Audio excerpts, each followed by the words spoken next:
guys, if you're new here, my name is Leeka. I have not posted a video in a while, but I am excited to be diving back into YouTube.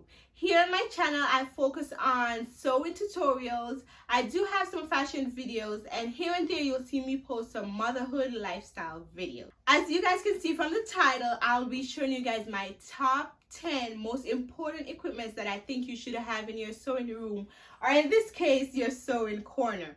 So these are just, from my point of view, the top 10 things that I use a lot. So just in case you are thinking about diving into some sewing, which you should, so I'm gonna go ahead and get all the equipments out, and I will see you guys back in a second. Hey guys, welcome back. So before we get into it, if you have not subscribed yet, then go ahead and press that subscribe button and make sure you are following me on all my social media pages. So I just wanted to point out this top that I'm wearing. I did make it, and it is from this pattern right here. It's an old pattern, but I found it in Joann's, and it was on sale, and I absolutely love how this top came out. If you want to see more of this top, then I have a lot of stuff on it on my Instagram page, so go ahead and make sure that you guys are following. All right, so let's dive into what this video is about. This is a very expensive sewing machine. It can do both sewing and embroidery. So I'll list in the description box or some place right here on the side of some machines that I think you guys can get as a beginner. There's some on Amazon. And even if you find a sewing machine like in the thrift store or something, just to get you started, that's fine. You know, you can get secondhand sewing machines. You do not have to go and buy a brand new sewing machine. So yeah, the first thing on the list is a sewing machine. So the second thing I have here is hand needles.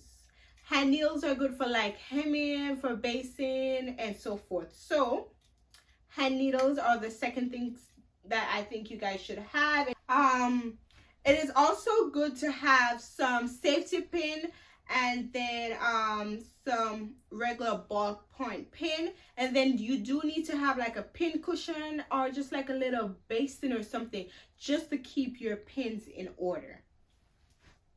For on the list, you do need some nice fabric scissors.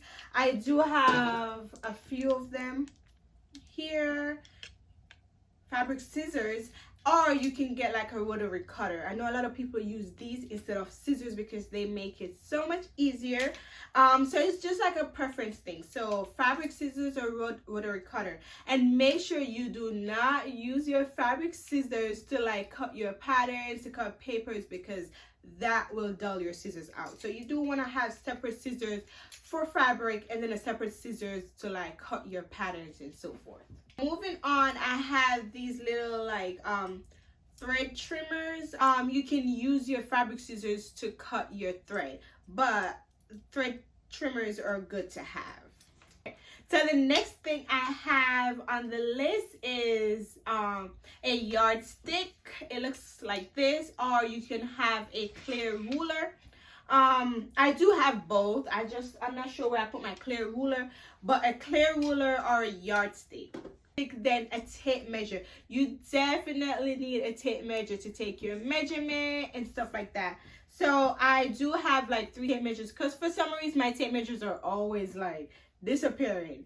So I do have a 2-year-old, so that might be why. But I have a few tape measures, and you'll definitely need a tape measure. So moving on, you're going to need a marking pen, a pencil, or chalk. Usually in my videos I use a chalk, but I am starting to realize that like a marking pen or a marking pencil is so much easier to get like better lines. You need a marking pen to mark on your fabric, and then once you wash the fabric or sometimes iron the fabric, then the line will disappear. So you definitely need to get a chalk, a marking pen, a marking pencil. I will list a bunch of those from Amazon in my storefront. So just click on the description box and you'll see all of that if you don't know where to find them.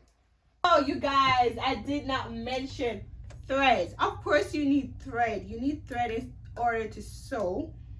So yeah, you can even find secondhand threads like in a thrift store, as I mentioned before. But if you see my collection here, I got my collection here from Amazon or Joanne store. So thread. I don't know how I almost forget thread. Okay. And last but not least, you guys, you will need a seam ripper. If you do not get anything else, get a seam ripper. It will save you a lot of headache. As you can see here, I have my sign, keep calm and grab the seam ripper, because you guys, oh my goodness, if you make a mistake, then you can just easily rip it out with a seam ripper. These things, I think they have the walk-in fees because they're always disappearing, like my tape measure. So I do recommend at least getting a few seam ripper, because they do disappear when you need them. So yeah, so I think those are the top 10 basic things that I've been using. I've been sewing for over 5 years, and those are things that I use constantly, daily, every time I am sewing.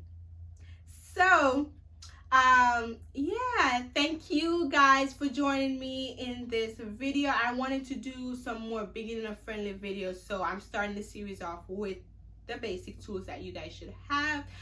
If you guys enjoyed this video, then go ahead and press the thumbs up button. Comment in the comment box below if you guys think I'm forgetting anything or something that you use. Yeah, and even if you're just thinking about diving into sewing, go ahead and comment and let me know so we can start chatting and that I can convince you to get into some sewing. Bye.